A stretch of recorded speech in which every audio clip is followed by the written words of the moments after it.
अस्सलाम वालेकुम। मेरा नाम मुबश्शिर लुकमान और आप देख रहे हैं मुबश्शिर लुकमान यूट्यूब चैनल। आजकल अपोजिशन पीटीआई पर बहुत तनकीद कर रही है, लेकिन अगर मौजूदा हालात पर आप नज़र डालें तो एक बात के लिए तमाम सियासतदानों को पाकिस्तान तहरीक इंसाफ और ख़ासकर इमरान खान का शुक्रगुजार होना चाहिए। और वो क्या वजह है ये मैं आपको बता देता हूँ, लेकिन पहले अगर आपने अभी तक इस चैनल को सब्सक्राइब नहीं किया तो इस चैनल को प्लीज़ सब्सक्राइब कर लें, बेल आइकॉन को प्रेस करना ना भूलें और वीडियो पसंद आए तो ज़्यादा से ज़्यादा शेयर करें और लाइक करें। दरअसल गुज़िश्ता एक साल के वाक़यात अब अपने क्लाइमेक्स को आहिस्ता आहिस्ता पहुँच रहे हैं। जनाब आसिफ अली जरदारी, फरियाल तालपुर, शर्जील मेमन, डॉक्टर आसिम, शाहिद खाकान अब्बासी, हमजा शहबाज, साद रफ़ी, सलमान रफ़ी, मिफ्ता इस्माइल, राना सनाउल्लाह और खुर्शीद शाह जैसे लोग अब सलाखों के पीछे छुप गए हैं। सब बारी बारी बीमार होना शुरू हो गए हैं, कोई पहले कोई बाद में।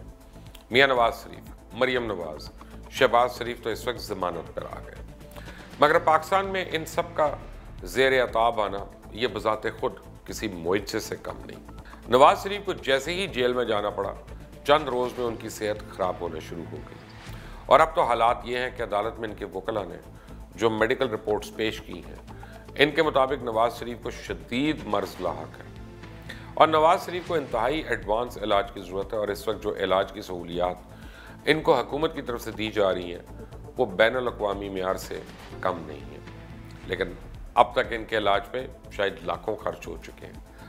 मियां नवाज शरीफ के साथ साथ आपने देखा पिछले हफ्ते रात को मरियम नवाज की तबीयत भी नासाज हो गई थी, जिनकी वजह से इनको हस्पताल में मुंतकिल करना पड़ा और इनके तमाम टेस्ट करवाए गए। आसिफ अली जरदारी के बारे में तो खुद हुकूमती वजीर शेख रशीद का कहना है कि वो मियां नवाज शरीफ से ज़्यादा बीमार हैं और इस वक्त पिम्स अस्पताल में ज़ेर इलाज है। इनको मसाने की तकलीफ है और इनके गुरूद में गैर मामूली इजाफा हुआ है। इसके अलावा साबिक सदर आसिफ अली जरदारी के प्लेटलेट्स में भी मुसलसल कमी हो रही है। इनकी कमर और गर्दन की तकलीफ भी संगीन सूरत हाल इख्तियार कर गई है।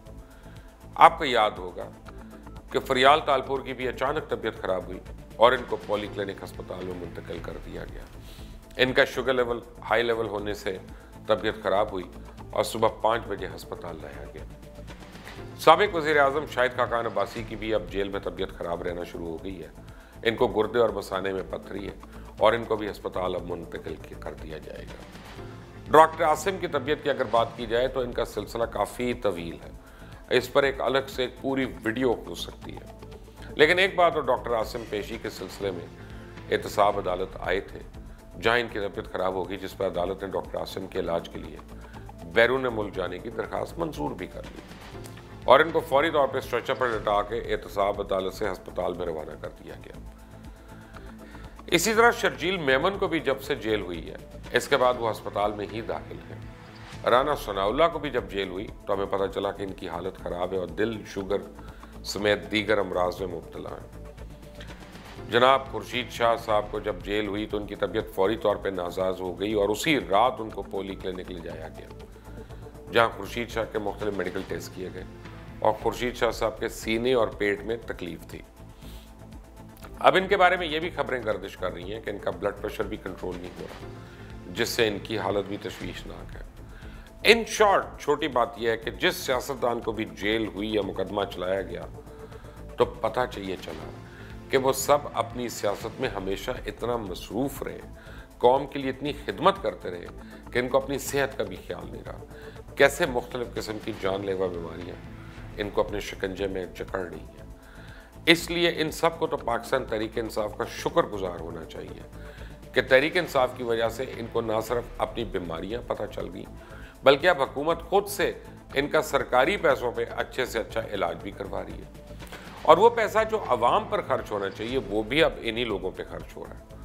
बल्कि मियां नवाज शरीफ और जरदारी के केस में तो सब दुआएं भी मांग रहे हैं कि जल्द से जल्द इन दोनों की सेहत अच्छी हो जाए। या ये मैं बताना ज़रूरी समझता हूँ कि नून लीग और पीपल्स पार्टी को जरदारी, फरियाल तालपुर, नवाज और मरियम की तबीयत खराबी का बड़ा दुख है, मगर इन दोनों पार्टीज को अपने वो लोग याद नहीं जो इनके लिए हमेशा खड़े रहे, जिन्होंने अपने अपने लीडर्स के लिए इदारों क्या हर एक से लड़ाई मोल ली, अपने लीडर्स के लिए हर किसी से पंगे लिए, मगर आज उनकी कोई बात नहीं कर रहा। ये वो लोग हैं जिन्होंने सियासी आका और इनके बच्चों की खातिर अपनी सियासत और अपनी इज्जत दाव पे लगा दी, दुश्मनियां मोल ली, और आज किसी को नहीं पता कि ख्वाजा साद रफ़ीक, ख्वाजा सलमान रफ़ीक, राना सनाउल्लाह, शाहिद खाकान अब्बासी, मिफ्ता इस्माइल किस हाल में है। हद तो ये है इन पार्टीज के हमदर्द एंकर्स और सहाफ़ियों को भी इनका ख्याल नहीं आ रहा। सब सिर्फ पार्टी लीडर्स का रोना रो रही हैं कि किस तरह इन सबको डील या ढील मिल जाए। वर्कर्स का क्या है, वो तो नए भी मिल जाते हैं। राना सनाउल्लाह हो, मिफ्ता इस्माइल, शाहिद खाकान अब्बासी भी बीमार हैं। इनकी बीमारी का तो किसी को ख्याल नहीं आ रहा। ये वो बदनसीब लोग हैं जिनके हक में एक ट्वीट भी नहीं की जाती। ऐसा लगता है कि ये लोग कभी सियासत में थे ही नहीं। शायद इसीलिए कहते हैं कि शाह का शाह से ज़्यादा वफादार नहीं बनना चाहिए। इस चैनल को ज़रूर सब्सक्राइब करें, बेल आइकॉन को प्रेस करना ना भूलें ताकि ताज़ा तरीन अपडेट्स और वीडियोस आपको बर वक्त मिलती रहें। वीडियो पसंद आए तो ज़्यादा से ज़्यादा शेयर करें, लाइक करें, कमेंट्स में अपनी राय ज़रूर दीजिएगा। अल्लाह हाफ़िज़।